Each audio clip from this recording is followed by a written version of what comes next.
Last class में हमने electrostatics की जो जो बातें की थी उन पे ध्यान दो।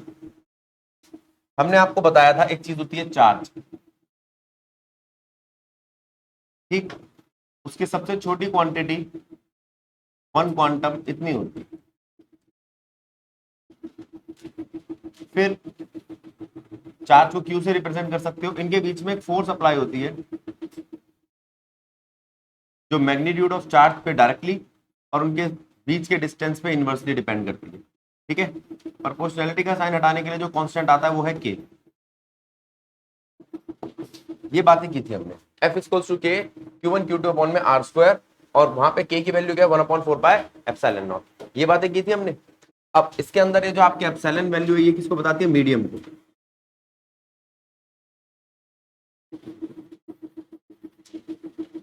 वैक्यूम के लिए इसकी वैल्यू होती है 8.85 10 की पावर -12, और इस पूरे के की वैल्यू होती है 9 × 10 की पावर 9। ये सारी बातें की थी हमने। फिर हमने बताया था आपको रिलेटिव परमिटिविटी के बारे में।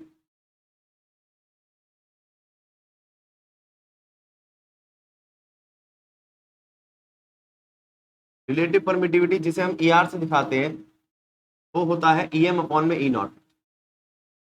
ये वैक्यूम के लिए, ये मीडियम के लिए, ठीक। अच्छा, रिलेटिव परमिटिविटी के बाद बारी आती है अगर मुझे किसी भी मीडियम की परमिटिविटी निकालनी होगी तो वो होगी इस कांस्टेंट ER मल्टीप्लाई में E0 के साथ, ठीक है। अब ER क्या होगा? ये अलग अलग वैल्यू का अलग अलग दे रखा होगा। जैसे पानी का होता है 81, ठीक है, माइका का होता है 3:4, ठीक है।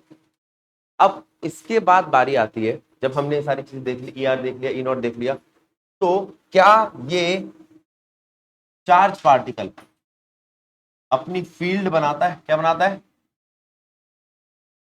फील्ड बनाता है।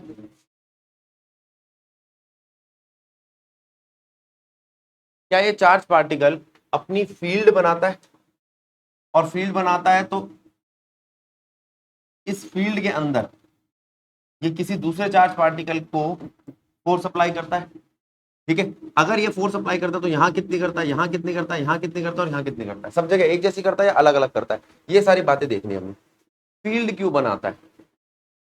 पहले हम इलेक्ट्रोस्टैटिक फोर्स के बारे में बताते हैं आपको, जो भी थोड़ी देर पहले बताई थी। क्या मैंने आपको बताया था लास्ट क्लास में? इलेक्ट्रोस्टैटिक फोर्स कंजर्वेटिव फोर्स है। इलेक्ट्रोस्टैटिक फोर्स कंजर्वेटिव फोर्स है। कंजर्वेटिव फोर्स का मतलब क्या है? जो पहले अपनी फील्ड बनाए फिर फोर्स अप्लाई करे। पहले क्या बनाए? फील्ड, फिर फोर्स अप्लाई करे। अच्छा, conservative force inverse square law को मानती है, ये भी मानती है। पीछे पढ़ा था हमने, ये इनवर्स स्क्वायर लॉ को मानती है। तो कंजर्वेटिव फोर्स है ये। कंजर्वेटिव फोर्स पहले फील्ड बनाती है। फील्ड जो बनाती है इलेक्ट्रोस्टैटिक्स के लिए वो इलेक्ट्रिक फील्ड कह दी। क्या नाम रख दिया हमने उसका? Electric field. अब जरा इलेक्ट्रिक फील्ड को देखो, टर्म है इलेक्ट्रिक फील्ड।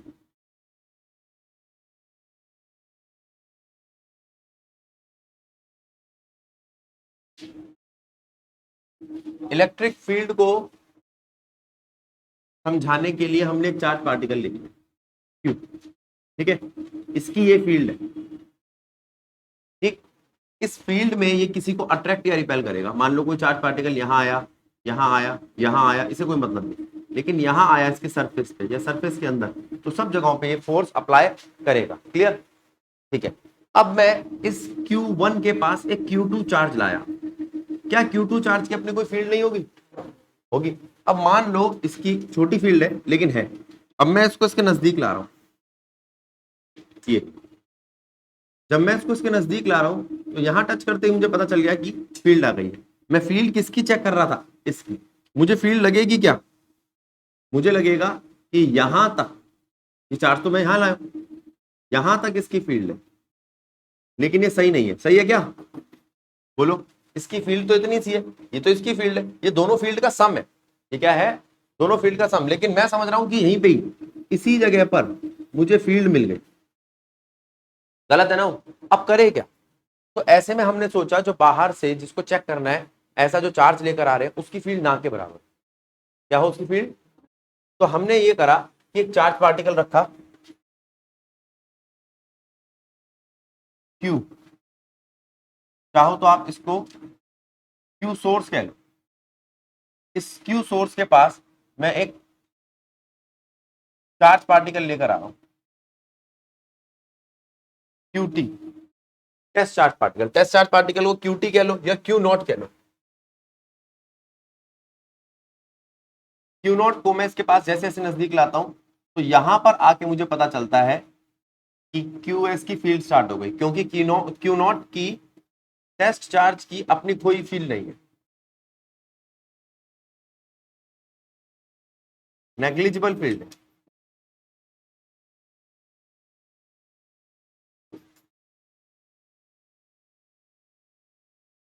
ठीक, तो जैसे ही मैं इसको यहां लेकर आया इसने बता दिया कि हाँ मैं अट्रैक्ट या रिपेल हो रहा हूं ये चार्ज। ठीक, और वो सिर्फ और सिर्फ इसकी फील्ड है, सोर्स चार्ज, इसकी सोर्स चार्ज। अब जरा ध्यान दो, यहां पे दो चार्ज कंसीडर किए जाएंगे, टेस्ट चार्ज जो सिर्फ टेस्ट करता है फील्ड को, सोर्स चार्ज जिसकी फील्ड होती है अपनी खुद की, जो बनाता है अपनी पहले फील्ड, उसके ऊपर हम टेस्ट चार्ज अप्लाई करते हैं। हाँ जी, न्यूट्रल नहीं है टेस्ट चार्ज। टेस्ट चार्ज इतना छोटा चार्ज है कि उसकी फील्ड ना के बराबर। ठीक है, अगर मान लो सोर्स चार्ज माइक्रो में मिली में तो वो माइक्रो होगा या उससे भी छोटा होगा, इतना छोटा चार्ज है कि जिसकी फील्ड उसके कंपैरिजन में ना के बराबर है। अब जरा इसको देखो आप, ये फोर्स का फॉर्मूला है K Q source Q not, ये ठीक लिखा है K Q one Q two upon में आर स्क्वायर। मैं आपसे पूछ रहा हूं ये आर नॉट क्या है, ये आर नॉट वो डिस्टेंस है जो क्यू सोर्स और क्यू के बीच में। ठीक है, कब पता चला इस फोर्स का, जब वो फील्ड के अंदर आया। तो आप कह सकते हो ये रेडियस है फील्ड का, ये रेडियस है इलेक्ट्रिक फील्ड के स्फीयर का। और अगर ऐसा है तो ये जो पूरी चीज है ये सिर्फ इलेक्ट्रिक फील्ड के बारे में बता रही है। फोर्स का फॉर्मूला क्या बना, के क्यू एस आर स्क्वायर, ये इसकी इलेक्ट्रिक फील्ड है, ये इसका चार्ज है, ये इसका मैग्नीट्यूड है, क्यू नॉट बाहर। तो आप कह सकते हो F is equals to electric field multiply में क्यू नॉट। अब जरा ध्यान देना, यहां से इलेक्ट्रिक फील्ड क्या बनी,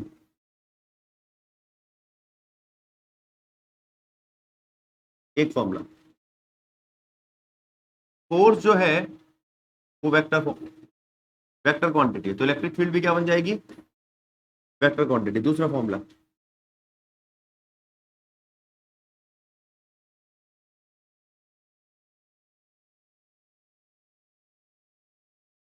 तीसरा फॉर्मूला। ठीक है, अगर इसको वेक्टर फॉर्म में डालना चाहते हो तो जैसे उसमें किया था, एक यूनिट वेक्टर लगा दिया था। डायरेक्शन देना चाहते हो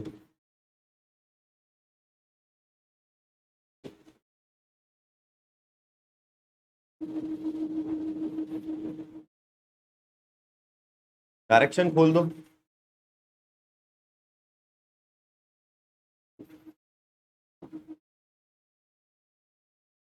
R12 divided by are, are लिख लो उसको, या R12 का मैग्नीट्यूड लिख लो, आर इक्वल है R12 के मैग्नीट्यूड के।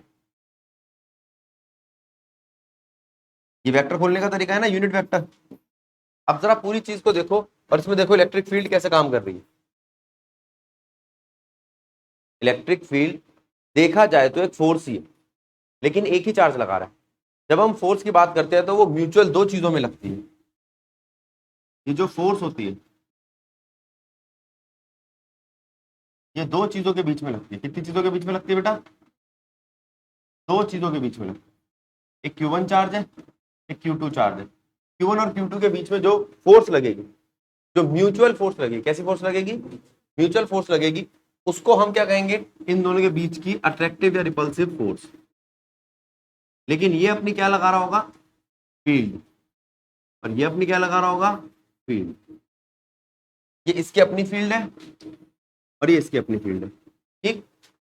एक तो ये हो गया कि इसकी अपनी फील्ड है, इसकी अपनी फील्ड है, और एक हो गया कि इन दोनों के बीच में फोर्स है। तो फोर्स जो होती है वो Q1 और Q2 पे डिपेंड करती है, और फील्ड जो है इसकी Q1 पे डिपेंड करेगी और इसकी Q2 पे डिपेंड करेगी। लेकिन है ये भी एक तरीके से जो अप्लाई कर रहे हैं ये फोर्स, वो Q1 वाली फोर्स Q2 पे अप्लाई कर रहा है और वो Q2 वाली फोर्स Q1 पे अप्लाई कर रहा है। समझ आया, समझ आया, ठीक है। तो ये है आपकी फील्ड। अब इस फील्ड को कुछ इस तरीके से देखो, मुझे बताओ ये पॉजिटिव है, ये नेगेटिव है, ये इसकी फील्ड है, ये इसकी फील्ड है, दोनों की फील्ड में डिफरेंस क्या है? मुझे तो नहीं दिख रहा फील्ड में डिफरेंस। चार्ज का तो मैंने बताया ना तुम्हें, अगर मैं चार्ज ना बताऊं तो बाहर देखने से फील्ड का क्या डिफरेंस है? फील्ड का कोई डिफरेंस है तो गलत हो गया, है ना। फील्ड में कोई डिफरेंस ही नहीं है।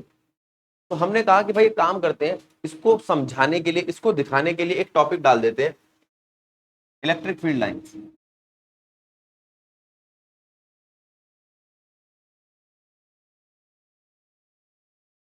प्रैक्टिकली एग्जिस्ट नहीं करती है। क्या है ये? इमेजिनरी लाइंस है, असलियत में नहीं होती। दूसरी बात, स्टार्ट कहां से करती है? स्टार्ट फ्रॉम पॉजिटिव और टर्मिनेट करती है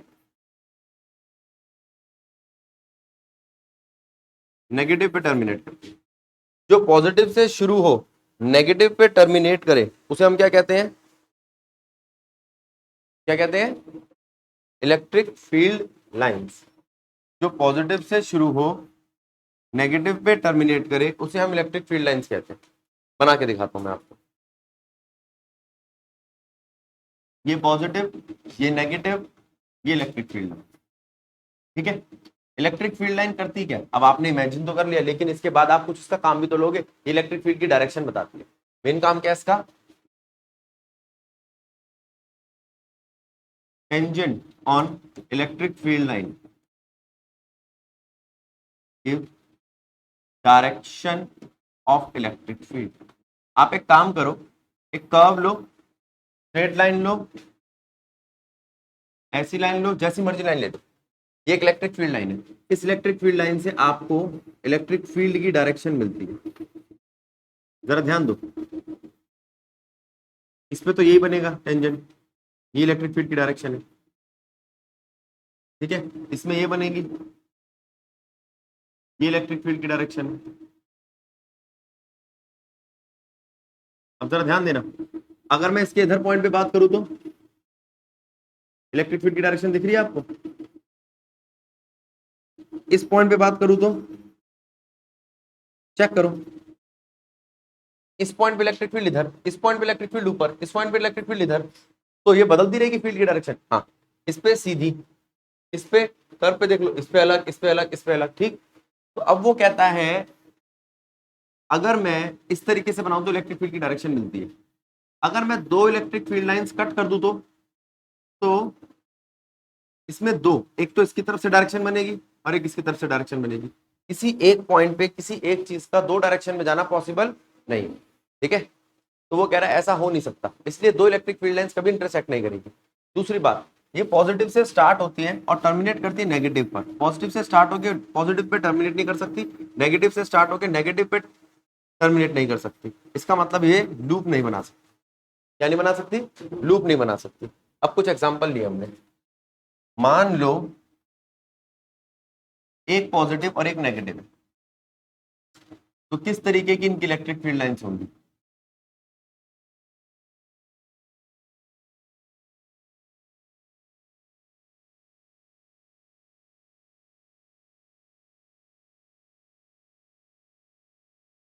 देखो,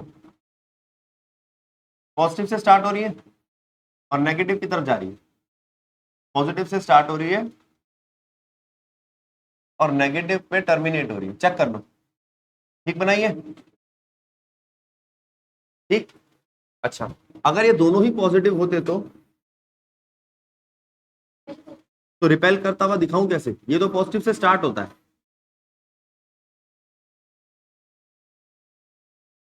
जाता रहेगा इस सराउंडिंग्स में,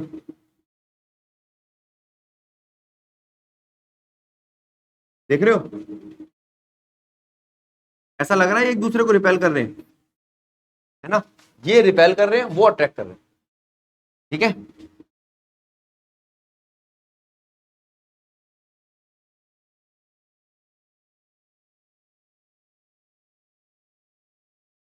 अब देखो क्या हो रहा है,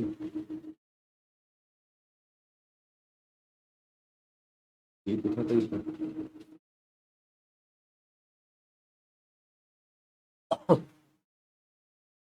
देखो साथ साथ ही रख देता हूं दोनों को, देखो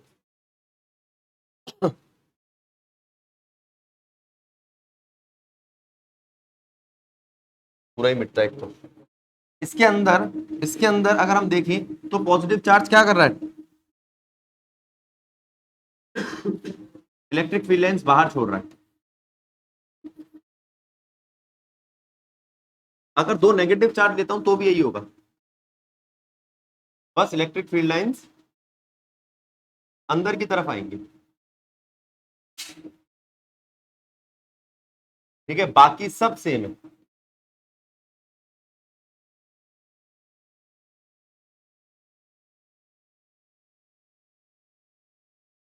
अगर मैं पैरेलल इलेक्ट्रिक फील्ड लाइंस लेता हूं, इसका मतलब चार्ज बहुत दूर रखा है। अगर कोई पॉइंट चार्ज होता पास में ही तो उससे इलेक्ट्रिक फील्ड लाइंस ऐसे निकलती, ठीक है। देखो जैसे कोई पॉजिटिव पॉइंट चार्ज है तो उससे इलेक्ट्रिक फील्ड लाइन ऐसे निकलती है,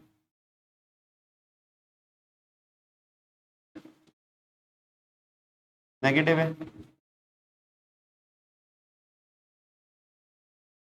तो ऐसे निकलती है। अच्छा अंदर आते हैं, हाँ। अगर ये बहुत दूर ले जाऊं मैं पैरेलल करते करते, ये यहां से जैसे मान लो इससे जो रे निकल रही है वो, इससे जो रे निकल रही है वो, तो बहुत ज्यादा दूर आ गई, तो ये सारी की सारी कैसी हो जाएंगी, पैरेलल, ठीक है, सारे एरो उल्टे बना। तो ये होती है वो पैरेलल लाइंस, निकलती तो किसी पॉइंट से ही है लेकिन बहुत दूर रखा होता है वो सोर्स, ठीक। इतनी बात क्लियर हुई। अगर दो स्लैब ले लूं मैं, दो बड़े बड़े स्लैब ले लूं, पॉजिटिव और नेगेटिव के, तो पॉजिटिव से इलेक्ट्रिक फील्ड लाइंस निकल रही हैं, नेगेटिव में एंटर कर रही है।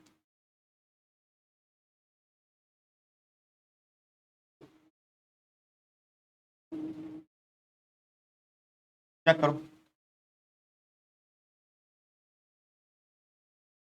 बेटा, जरा ध्यान दो, जो टेस्ट चार्ज होता है उसको हम पॉजिटिव चार्ज कंसीडर करके चलते हैं, ठीक है। जरा एक बार एक चीज देखना बेटा, अगर मैं कोई न्यूट्रल चीज लेता हूं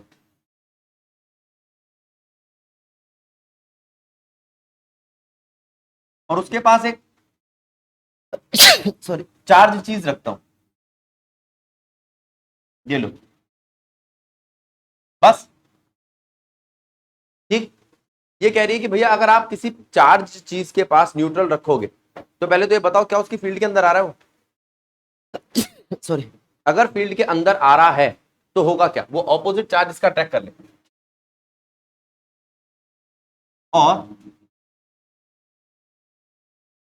कुछ ऐसी फील्ड बनने लग जाएगी। और अगर बहुत दूर है तो कोई फर्क ही नहीं पड़ता, जब भी यहाँ पे कोई पॉजिटिव, हाँ उसकी दूसरी तरफ पॉजिटिव चार्ज आएगा, बिल्कुल आएगा बेटा, और इस हिसाब से ऐसा दिखेगा, क्लियर, ठीक है, ये तो बात ठीक है। लेकिन अगर वो बहुत दूर हो तो, मान लो ये आपका पॉजिटिव चार्ज है, इसका इतना ही हिस्सा है, ये न्यूट्रल पार्टिकल आपका यहाँ रखा है, तो उससे कोई मतलब नहीं, उस न्यूट्रल को उस पॉजिटिव से कोई मतलब नहीं है, ये डिपेंड करता है कि कितना पास रखा है।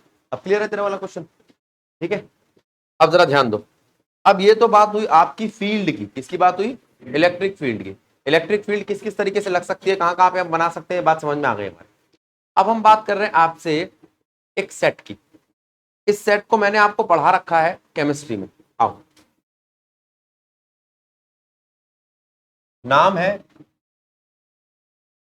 डाइपोल। डाइपोल क्या है? एक सेट है। किनका सेट है? दो चार्जेस का, जिनका मैग्नीट्यूड सेम है। जिनका मैग्नीट्यूड सेम है। तो फिर अलग क्या है?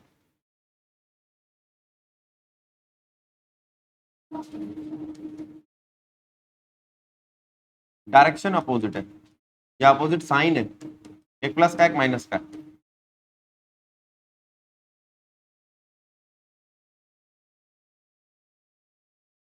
उनके बीच में स्मॉल डिस्टेंस भी है बेटा। अब जरा ध्यान देना और समझना। डाइपोल ये है, ठीक। इसके बीच में डिस्टेंस ये है, ठीक। इनके बीच में एक छोटा सा डिस्टेंस है, और ये जो दोनों चार्जेस हैं इनका मैग्नीट्यूड सेम है। जैसे सोडियम और क्लोरीन, इसने अपना एक इलेक्ट्रॉन छोड़ा, इसने एक लिया, ठीक।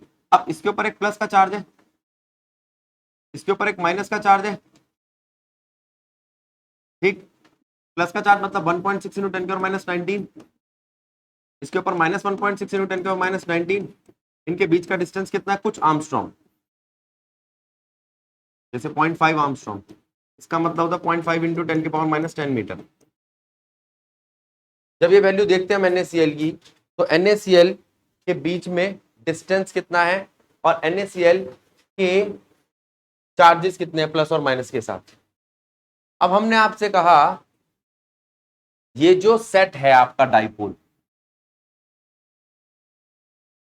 इस का मैग्नीट्यूड, मतलब कुछ जो भी चीज समझानी है मुझे मैथमेटिकली डाइपोल को समझाना है, वो कैसे समझाऊंगा? डाइपोल बता दिया। डाइपोल एक ऐसी चीज है जिसमें एक प्लस की चीज होती है, एक माइनस की चीज। आप चाहोगे तो उसको रिप्रेजेंट कर सकते हैं हम, प्लस से माइनस की तरफ एक ऐसा एरो जाता है, ठीक है।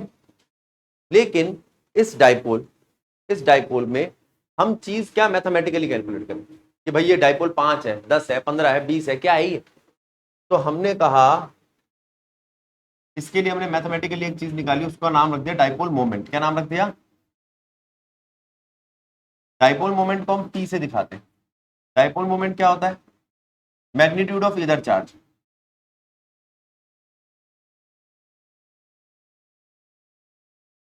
मल्टीप्लाई में डिस्टेंस बिटवीन देम। उनके बीच में डिस्टेंस कितना है? तो मैग्नीट्यूड कितना है और डिस्टेंस कितना है? ये आपका dipole moment, P into Q into 2a।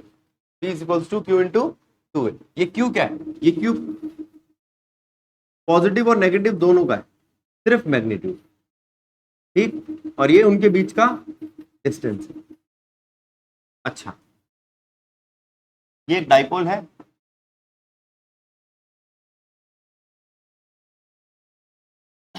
ये उसके बीच का डिस्टेंस है, और अब कुछ पोजीशन आएंगी।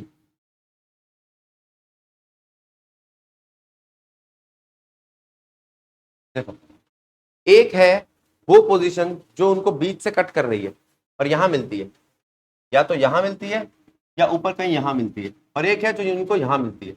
इसे क्या कहते हैं? Equatorial position.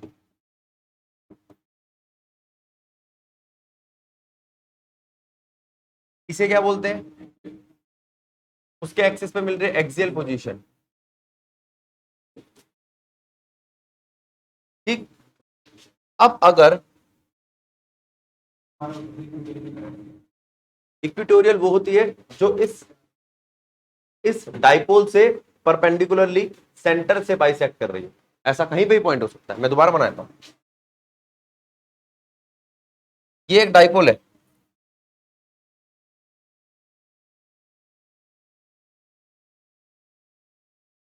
ये एक डाइपोल है। अब इस डाइपोल पे आप ये लाइन देखो, ये वाली, ये इस लाइन पे कहीं पे भी कोई भी पॉइंट हो, ये कैसी है, वर्टिकल है ना इससे, और ये कैसी है, उसके साथ ही है, ये वाली लाइन उसी के सेम एक्सिस पे, देख ले डाइपोल दिख रहा है तेरे को बेटा, प्रथम डाइपोल देख, डाइपोल के ये पिंक वाले एक्सिस को देख, इसमें मैं यहां पे हूं, यहां पे, यहां पे या यहां पे, कहीं पे भी, उन सभी पोजीशन को मैं एक्सियल कहूंगा, क्या कहूंगा, एक्सियल, क्या कहूंगा, एक्सियल, और इन सब पोजीशन को क्या कहूंगा, इक्वेटोरियल। अब ये डिस्टेंस क्या है, क्या है, और यहां तक का डिस्टेंस क्या है, R1, R2, R3 वगैरह वगैरह, ऐसे ये क्या है, R, ये भी R, ये भी R। अब बोलो और टोको, क्या बात समझ में आई आपको, एक्सियल और इक्वेटोरियल पोजीशन वाली?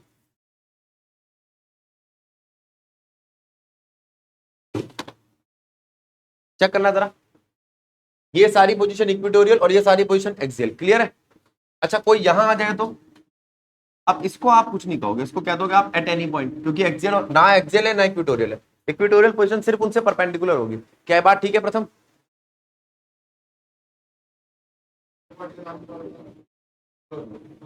At any point, at any point. अब देखो, अब मैं आपसे कहता हूं ये एक डाइपोल लो, हाँ जी बेटा, एक्सियल लाइन को क्या कह सकते हैं, डाइपोल एक्सिस भी कह सकते हैं। देखो ये एक डाइपोल है, देखना बेटा, दिख रहा है आपको एक, और ये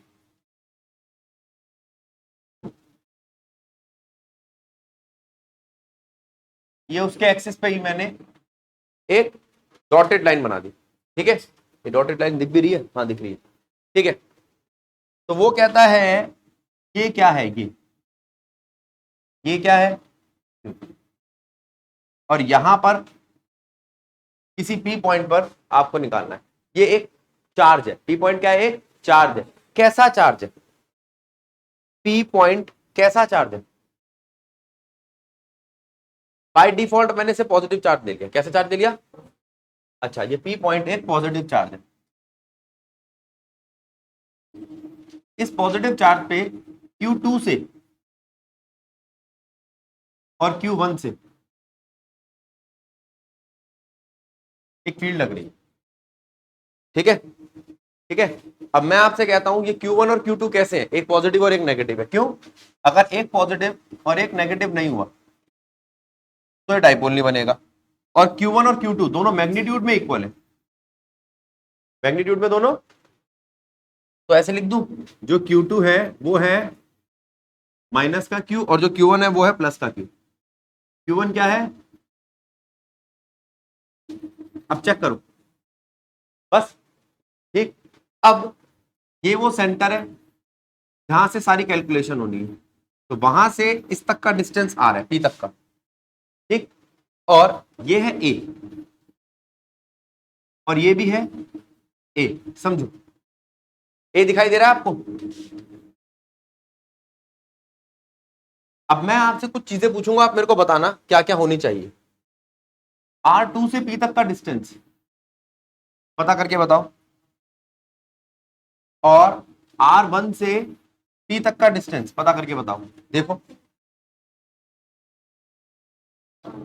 यहां क्या आएगा, R माइनस ए, और यहां क्या आएगा, R प्लस ए, ये देखना आ रहा है सबको,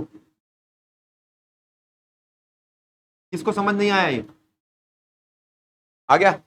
देख भाई पहले ये सोच कि ये पूरा का पूरा R है, इसमें से ए माइनस कर दिया तो ये रेड वाला पार्ट बचा, और इस पूरे आर में एक ए जोड़ दिया तो येलो वाला पार्ट बना, ठीक, ठीक है। ये कैसा चार्ज है, पॉजिटिव क्यू, ये कैसा चार्ज है, नेगेटिव क्यू। अब मैंने आपसे कहा काम करो, इलेक्ट्रिक फील्ड बनाओ, electric field on P due to positive Q और एक ड्यू टू नेगेटिव क्यू। अब देखो पी कॉमन है, पी को देखना भी नहीं है, क्यों नहीं देखना प्राची, क्योंकि पी वाला जो चार्ज है, ये जो पी वाला चार्ज है, ये पॉजिटिव वाला चार्ज, ये पॉजिटिव वाले चार्ज तो इलेक्ट्रिक फील्ड एक्सपीरियंस कर रहा है इस डाइपोल के, और मुझे डाइपोल के बारे में पता करना, तो एक बार ये इस पे फील्ड लगाता, एक बार ये इस पे फील्ड लगाता, और फील्ड में मैं एक चार्ज को देखता हूँ या दोनों को देखता हूँ? एक को। फील्ड के फॉर्मूले में मैं एक ही चार्ज को देखता हूँ, तो क्या फॉर्मूला बनेगा? के क्यू, ना प्लस ना माइनस, सिर्फ मैग्नीट्यूड लेते हैं, अपॉन में आर स्क्वायर। अब बताओ प्लस के, प्लस का जो है और जो ये है के बीच में कितना डिस्टेंस है, और इसके बीच में, इसे इक्वेशन 1 बना लो, इसे इक्वेशन 2 बना लो, ठीक। अब यहाँ पे आपको ई प्लस दिखाई दे रहा है, ई माइनस दिखाई दे रहा है, ई नेट क्या होगा? ई नेट बन जाएगा आपका ई एक्सियल। क्या बनाना है? E net.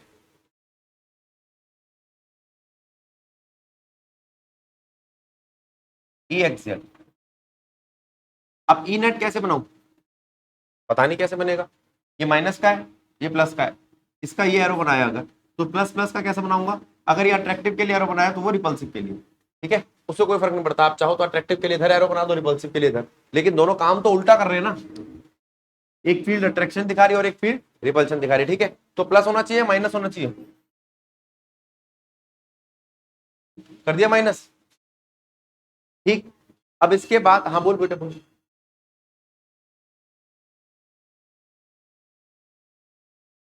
क्यू माइनस में नहीं आएगा, अभी ऊपर मैंने बताया था क्यू जो चार्ज है उसका सिर्फ मैग्नीट्यूड लेते हैं। क्या लेते हैं? सिर्फ मैग्नीट्यूड लेते हैं, चाहे फोर्स हो चाहे इलेक्ट्रिक फील्ड हो। हम चार्ज का साइन नहीं लेते। क्या नहीं लेते? जल्दी बोल। चार्ज का साइन नहीं लेते। जब मैंने टॉपिक बताया था तब भी बताया था, जब फोर्स हम करते हैं तो फोर्स में प्लस और माइनस सिर्फ एक चीज बताता है, अट्रैक्ट हो रही है रिपेल हो रही है, उसका मैग्नीट्यूड नहीं बताता। कितना न्यूटन है, 5 न्यूटन, 10 न्यूटन, 7 न्यूटन, वो नहीं बताता। अब ये जो आपका ई नेट आया, ई नेट में ये ई पॉजिटिव है, ई नेगेटिव है, कितनी वैल्यू है? How?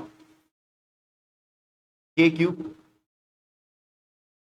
1 minus R plus A का whole square minus R minus A का होल स्क्वायर।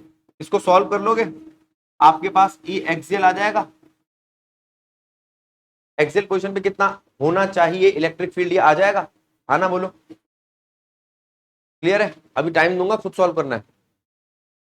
तू कैसे अजीब अजीब मुद्राएं बना रहा है बेटा? अगर मैं इक्विटोरियल की बात करता तो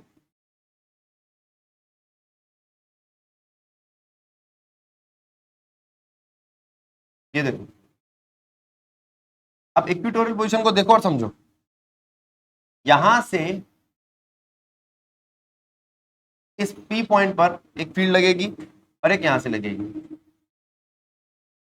अब देखो समझो, ये प्लस का क्यू है, ये माइनस का क्यू है। प्लस का क्यू इस पॉइंट पे एक फोर्स लगा रहा है। किस पॉइंट पे लगा रहा है? देखो, पी पॉइंट पे। किस पॉइंट पे लगा रहा है? और ये एक इलेक्ट्रिक फील्ड बन रही है, और यहां से ये लगा रहा है तो अट्रैक्टिव फील्ड बन रही है। मैं बता देता हूं क्यों।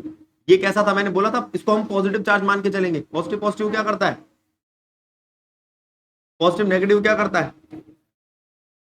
ठीक। और यहां इनका रिजल्टेंट निकल कर आएगा। अच्छा, अब आप सबसे पहले तो ये देख लो कि प्लस क्यू माइनस क्यू आपका डाइपोल है, उसका प्लस पार्ट ये इलेक्ट्रिक फील्ड बना रहा है, माइनस पार्ट ये इलेक्ट्रिक फील्ड बना रहा है। इनके बीच का डिस्टेंस है ए, यहां से भी ए, यहां से भी ए, और ये डिस्टेंस हमेशा होता है आर। तो अगर मैं देखूं तो ये क्या हो जाएगा? Under root A square plus R square. और ये क्या हो जाएगा? ये भी under root A square plus R square. किसको कह रहा हूं मैं under root A square plus R square? इसे और इसे, ये तो बराबर आ गए, ये तो इक्वल आ गए। अगर दो साइड्स इक्वल हो किसी ट्राइंगल की तो उसके एंगल भी इक्वल होते हैं, अपोजिट एंगल। ये भी एंगल थीटा होगा और ये भी एंगल थीटा होगा। अगर ये एंगल थीटा है तो ये भी एंगल थीटा होगा। ये एंगल थीटा है तो कॉरेस्पॉन्डिंग होने पर ये एंगल भी थीटा होगा। चेक करना जरा, ठीक है गलत है? क्या आप इस ई प्लस को रिजॉल्व कर सकते हो? इधर करोगे तो कॉस आएगा, और इस ई माइनस को रिजॉल्व करोगे तो क्या आएगा? देखना, ये रिजॉल्व करना आता है। इधर आएगा थीटा की तरफ कॉस और इधर आएगा साइन। चाहो तो इधर बना लो साइन, ये लो ई माइनस साइन थीटा, ऊपर वाले का ई प्लस वाले का साइन थीटा। थीटा दोनों के इक्वल है। अब मैं आपसे जानना चाहता हूं कि इलेक्ट्रिक फील्ड होती क्या है। अगर मेरे को ई प्लस की इलेक्ट्रिक फील्ड बनानी हो तो वो क्या आएगी? के, उसका चार्ज क्यू और डिस्टेंस। ये डिस्टेंस देखना कितना है, under root A square plus, अब जरा एक बार ई माइनस देखना, क्या वो भी इक्वल आ रही है क्या? दोनों बराबर है, तो इससे आप कह सकते हो कि ई नेगेटिव ई पॉजिटिव के इक्वल है एक बार, इस वजह से ई प्लस साइन थीटा और ई माइनस साइन थीटा भी इक्वल होंगे, लेकिन डायरेक्शन कैसी है? तो कैंसिल कर देंगे, एक दूसरे को कर देंगे, तो नेट इलेक्ट्रिक फील्ड क्या आएगी? Sum of cos component, cos component. अब जरा ध्यान दो, आप कह सकते हो ई नेट जो आएगी, ई नेट बोल लो, ई इक्विटोरियल बोल लो, वो आएगी 2 E plus cos theta. Check करो, 2 ई प्लस कॉस थीटा, 2 तो ठीक है, ई प्लस का है K Q under root A square plus R square का होल स्क्वायर। कॉस थीटा का है, इस ट्राइंगल को देखना, इस ट्राइंगल में क्या होता है? बेस अपॉन में हाइपोटेनस। अब आप एक काम करो, इसकी पावर 1 है, इसकी पावर 2 है, दोनों को ऐड कर दोगे तो पावर 3 हो जाएगी, अंडर रूट की वजह से 3/2 हो जाएगी। सॉल्व करना है इसको। अब दो डेरिवेशन है, इन पूरों को सॉल्व करो। जरा ध्यान दो, अब इसमें किया क्या बेटा हमने?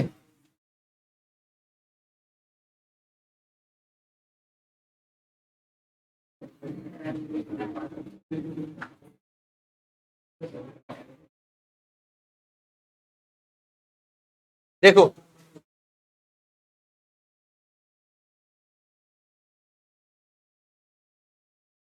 मैं बात कर रहा हूं आपसे ए एक्सियल की, किसकी बात कर रहा हूं?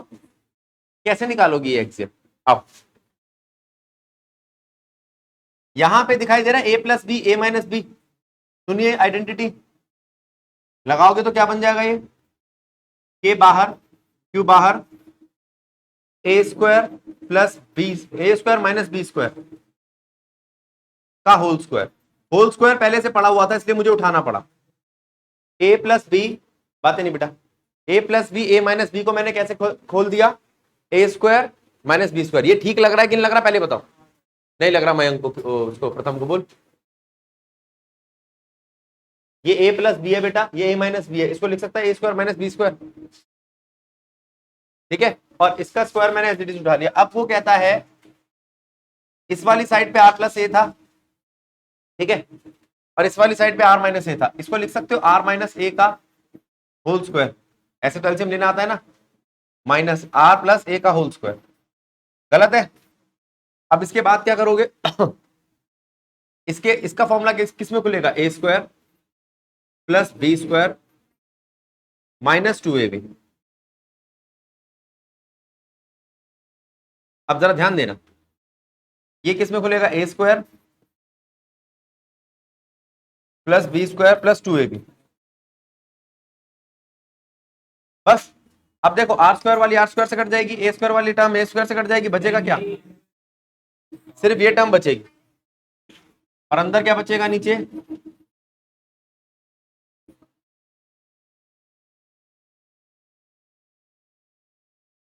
बनेगा। अब जरा ध्यान दो, ये एक्सियल क्या आ रहा है आपका? के क्यू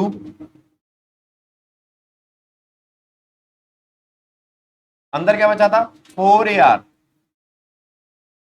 और नीचे ठीक। पहले ध्यान दे लो, के क्यू 2r सब दिख रहा है आपको।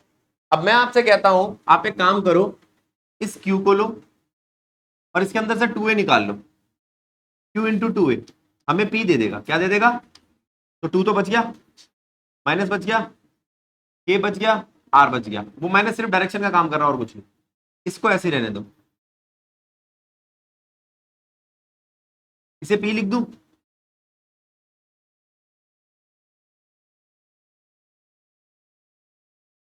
To P upon R square minus A square की होल स्क्वायर मल्टीप्लाई में आर। समझो इस बात को। इसके बाद वो कहता है अगर ए बहुत छोटा हो, और ये होना भी चाहिए छोटा, अच्छे डाइपोल मोमेंट का मतलब होता है ideal dipole moment. Ideal dipole moment में ए बहुत छोटा होता है और उसके चार्जेस का मैग्नीट्यूड बहुत बड़ा होता है। ठीक है, तो वो कहता है, हमने अभी बताया था small distance, 2a small distance है, ए भी स्मॉल डिस्टेंस है। अगर ए स्मॉल है तो ए का स्क्वायर क्या होगा? बहुत स्मॉल, नेग्लिजिबल होगा। देखो मैंने उल्टा लिख दिया, तो कोई बोल भी नहीं रहा, स्मॉल बोलना है बेटा बस। अगर ये नेग्लिजिबल है तो यहां इसको उड़ा दो, बचा क्या? ए एक्सियल इज इक्वल्स टू के 2p अपॉन में आर स्क्वायर का होल स्क्वायर मल्टीप्लाई में आर। एक आर कट जाएगा, आर का क्यूब बचेगा। अब बोलो, के 2p अपॉन में आर का क्यूब, हाँ माइनस में, माइनस किसके लिए? डायरेक्शन के लिए। ठीक है, अब जरा इधर आना, इस पे आओ। अच्छा एक बार यहां ध्यान दो, डायरेक्शन की मैं बात कर रहा हूं ना आपसे। देखो ये प्लस क्यू माइनस क्यू ऐसे रखा हुआ है डाइपोल, तो यहां पर डायरेक्शन कैसी आ रही डाइपोल की? उस तरफ। अगर मैं इसको उल्टा कर दूं, माइनस क्यू और प्लस का, तो डायरेक्शन इस तरफ आ जाएगी। ठीक है, ये रख के चेक कर लेना। अगर इस प्लस के क्यू की डायरेक्शन में इधर कर दो और माइनस क्यू की डायरेक्शन उधर कर दो, तो डायरेक्शन कैसी हो जाएगी? इस डायरेक्शन। ठीक है, अभी डाइपोल की डायरेक्शन किस तरफ जा रही है? इलेक्ट्रिक फील्ड की डायरेक्शन, और डाइपोल की डायरेक्शन उल्टी जा रही है अभी। और अगर मैं माइनस क्यू प्लस क्यू उधर लगा दूं, माइनस क्यू उधर लगा दूं, तो डायरेक्शन सेम हो जाएगी। तो ये किसका काम कर रहा है? माइनस का साइन, सिर्फ डायरेक्शन का। अब इसमें आना जरा, यहां क्या कहता है? यहां पे आपका क्वेश्चन रुका था इस पे, इसमें आपको के दिख रहा है, 2qa दिख रहा है, के क्यू इंटू 2 है, तो पी बनाने के लिए मुझे चाहिए भी। नीचे क्या बचा है?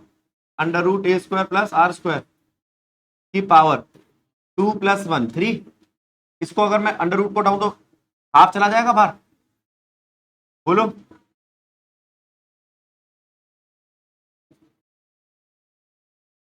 ठीक है, अब अगर मैं इसमें से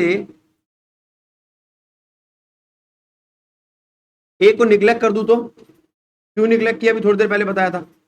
तो 2 से 2 कट जाएगा, आर की क्यूब बचेगा, बोलो। तो इक्विटोरियल क्या आएगा? के पी अपॉन में। अब जरा इसको देखो और जरा इसको देखो, क्या डिफरेंस है? ये पी अपॉन में आर की क्यूब, 2p अपॉन में आर की क्यूब, और ये पी अपॉन में आर की क्यूब। हाफ हो गया ये उससे। डायरेक्शन अब कैसे निकलेगी जरा देख लो। माइनस क्यू से प्लस क्यू की डायरेक्शन होती है आपके डाइपोल की, और इलेक्ट्रिक फील्ड की, नेट इलेक्ट्रिक फील्ड की डायरेक्शन क्या दिख रही है? इसमें डायरेक्शन हमेशा उल्टी होगी इक्वेटोरियल में, इसमें चेंज करने से कोई फर्क नहीं पड़ेगा। ठीक है, एक्सियल पोजीशन में चेंज करने से फर्क पड़ रहा था, जरा ध्यान दो।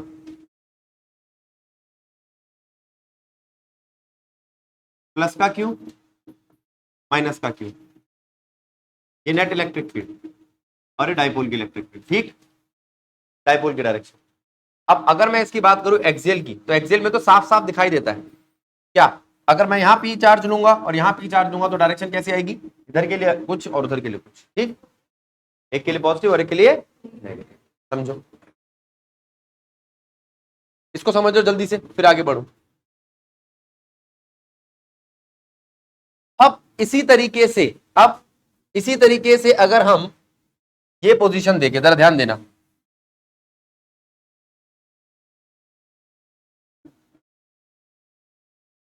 देखो, सबमिट हो दिया।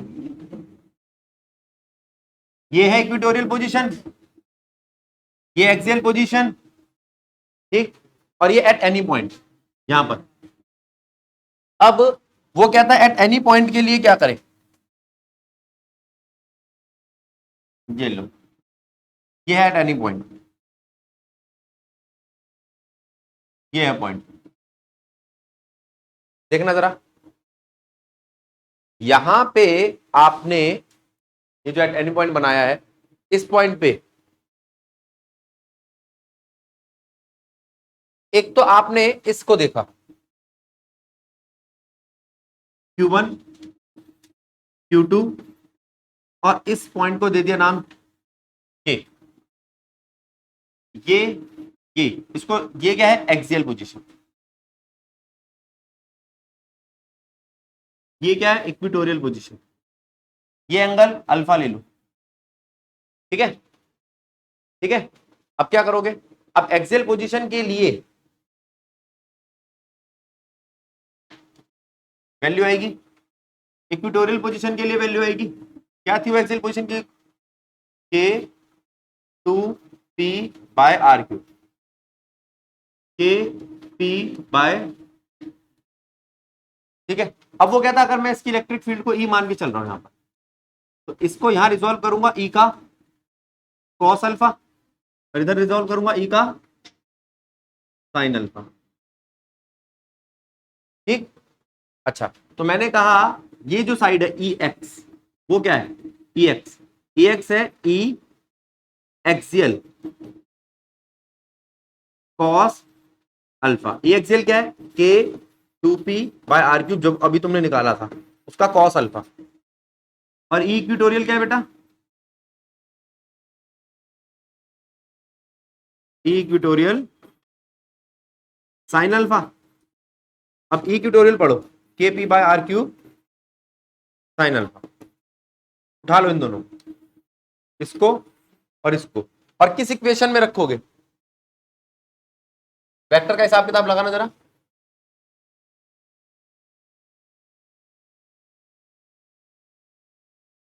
लो,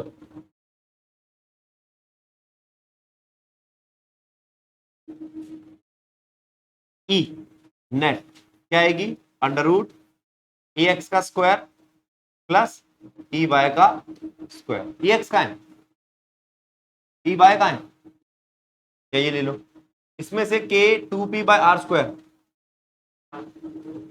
बाहर ले लू, के पी बाय,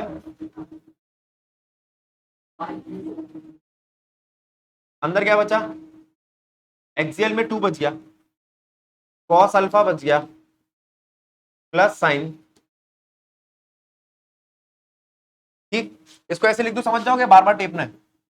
इसको लिख दू 4 cos square alpha plus sine square alpha, 3 cos square alpha plus cos square alpha sine square alpha. ये तो 1 होता है, हो गया।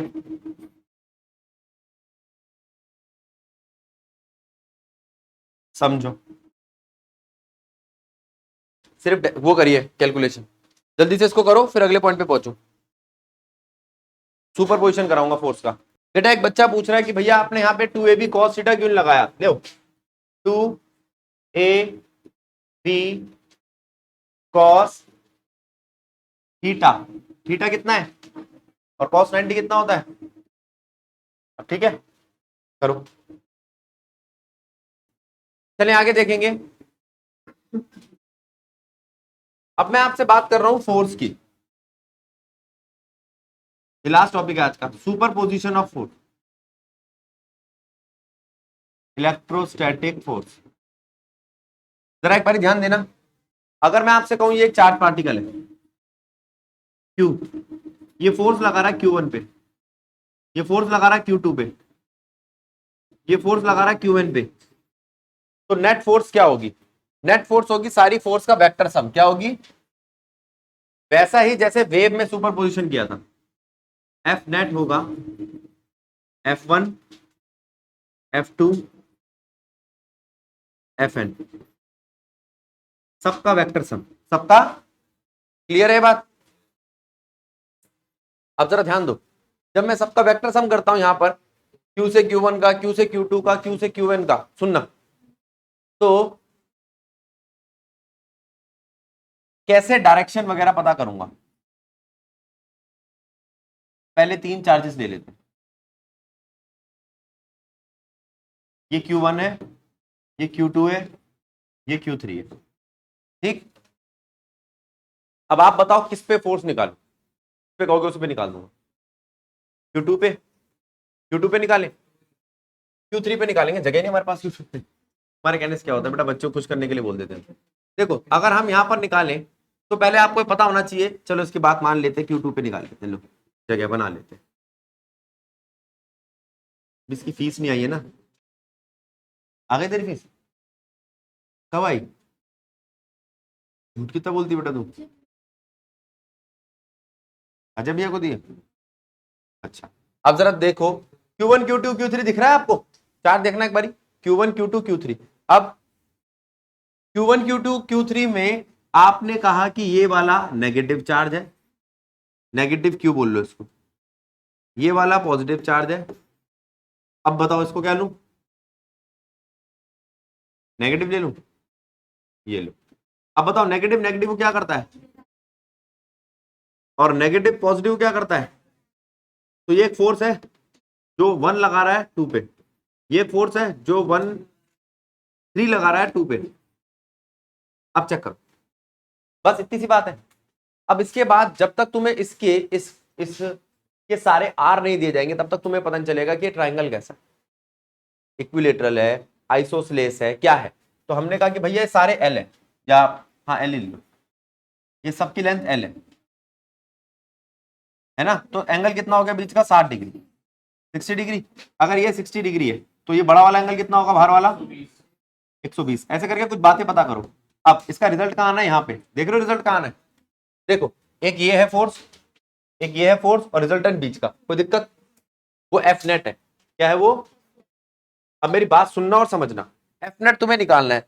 F12 है, F32 है, F12 है और एक F32 है, उसका एफ नेट क्या है? ये बात समझ में आई? इतनी बात क्लियर है? ठीक है। अब मैं कह रहा हूं ये एफ नेट निकालोगे कैसे आप? वेक्टर सम से। इसे निकालेंगे, आ जाओ। अब इसमें वेक्टर सम कैसे लगाऊं, देखो पहले आप मुझे दो F122 कितना है, K Q1 Q2 अपॉन में L square, F322 K Q2 Q3 upon में, गलत है, Q1 Q2 जो हो वैल्यू रख लेना, 5 10 15 माइक्रो में दिया हो, जो भी दिया हो कूलम वगैरह वो लिख लेना, ठीक है। लेंथ दियो 10 सेंटीमीटर 5 सेंटीमीटर वो रख लेना। चैतन्य अब तेरे पास F1 और F2 तो है, अब F नेट कितना आएगा? अंडर रूट F12 का स्क्वायर, मैग्नीट्यूड निकालने के लिए, F32 का स्क्वायर 2 F12 F32 cos 120। ठीक, बस हो गई बात खत्म। अब मैं आपसे कहता हूं, जब हमने ये, हाँ बोल बोल बोल, हाँ मैग्नीट्यूड लेंगे, मैं तभी मैंने वो लगा दिया, ये सब पे लगाया, ठीक, सिर्फ मैग्नीट्यूड लेंगे। ये आर मैग्नीट्यूड सॉल्व करता था, ये जो रिजल्टेंट होता था इसका। अगर तू एंगल अल्फा लेना चाहता है वो भी ले ले, टेन अल्फा, याद आया? टेन अल्फा, टेन अल्फा तेरे को डायरेक्शन दे देगा। लेकिन अभी मैग्नीट्यूड की बात कर पहले। ये अब इसमें क्या होता है, बच्चे कहते हैं भैया इतनी सारी कैलकुलेशन करेंगे टाइम बहुत लगेगा। आप एक काम करो, पहले उनको सॉल्व कर लो। वो ज्यादातर आपके ऐसे आते हैं, ये क्यू है वो 2Q है, ठीक है। तो फोर्सेस ऐसी आएगी 2F, एक 2F है तो एक F है, तो 2F F सॉल्व करने में आसानी नहीं। अगर मैं आपको कहूं कि ये जिस तरीके से ट्राइंगल बना रखा है अगर इस तरीके से होता तो देखो, फिर ये ले लिया मैंने, फिर वो पुराना ही क्वेश्चन ले रहा हूं, बस जगह बदल रहा हूं, -Q प्लस Q।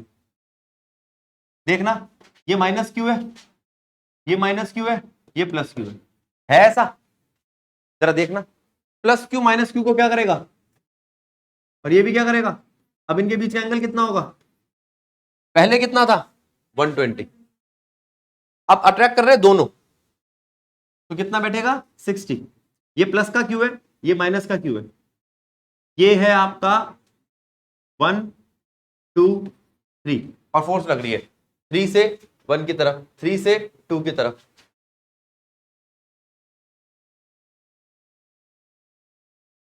और फिर दोबारा वही फॉर्मूला बन जाएगा। अब अगर कोई देखे तो मैग्नीट्यूड में F31 और F32 इक्वल है, F ही है। क्यों? क्योंकि ये है K Q Q by L square, check कर लो, K Q Q by L square. अब वो कहता है ये बातें तो समझ में आ गई हमारे, अगर यह 4 होते तो स्क्वायर होता है और उसमें 4 चार्जेस लगे होते तो कैसे निकालते? ये होता Q1 जिसमें सारी फोर्स निकालनी है, Q2 से, Q3 से, Q4 से। Q1 कितना है? प्लस का Q। ये कितना है? माइनस का Q। माइनस का Q तो कह लो प्लस का Q। चलो बस। अब फोर्स देखो, अगर मैं प्लस के Q पे माइनस का Q देखूं तो अट्रैक्टिव, यहां पर अट्रैक्टिव, यहां पर रिपल्सिव। अब देखो, इन दोनों के बीच में अट्रैक्शन तो बीच में बनाया, इन दोनों के बीच में अट्रैक्शन तो बीच में बनाया, और वो बाहर जाता हुआ बनाया। ऐसा ही मैंने पहले किया था। यहां देखो बीच में क्यों बनाए थे? अट्रैक्शन थी। रिपल्शन देख कैसे बनाया था? ये बाहर जाता हो। ये छोटी छोटी बातें ध्यान रखोगे, क्योंकि कई बार बच्चा कहता है भैया मैं तो अट्रैक्शन रिपल्शन बना था, मेरे को एंगल ही नहीं मिले। ध्यान क्या रखना है, अगर ये अट्रैक्ट कर रहा है तो उस लाइन में ही रहेगा बीच में, और रिपेल कर रहा है तो धक्का मार के बाहर फेंक देगा उस स्क्वायर से। ऐसा करके थोड़ा सा दिमाग चलाना। अब इसके बाद, अब आपको क्या लगता है, मैं F1 to 4, F1 to 2, F1 to 3 इसको पहले लूं, इसका भी एंगल मुझे पता 45, इसका एंगल पता है 90, मैं 90 वाले को पहले लूंगा। क्यों? cos 90 जीरो हो जाता है, खत्म हो जाता है, टेंशन खत्म। फिर उन दोनों का जो रिजल्ट बन के आएगा उसको यहां ला लूंगा। अगर वो भी 90 आ गया तो और बढ़िया है, जरूरी नहीं है 90 हो। क्यों? क्योंकि हो सकता है मैंने तो जो क्यू लिए सारे बराबर लिए, जो वो दे एग्जामिनर क्वेश्चन दे वो 2Q ले ले, 3Q ले ले, √3Q ले ले, उसको सॉल्व कर लेना। ये बात समझ में आई? तो यहां पर फोर्स कैसे निकलेगी, पहले आप इन दोनों का रिजल्टेंट निकालोगे, ये, फिर उन दोनों का रिजल्टेंट निकालोगे, फाइनल रिजल्टेंट वो बनेगा। तो यहां 2 बार लगेगा लॉ ऑफ पैरेललोग्राम। समझे? समझे? जो तुम्हारा मन करे। 45 वाला मैं इसलिए नहीं दे रहा क्योंकि उस पर कैलकुलेशन बड़ी हो जाएगी। बस क्लियर है? करो।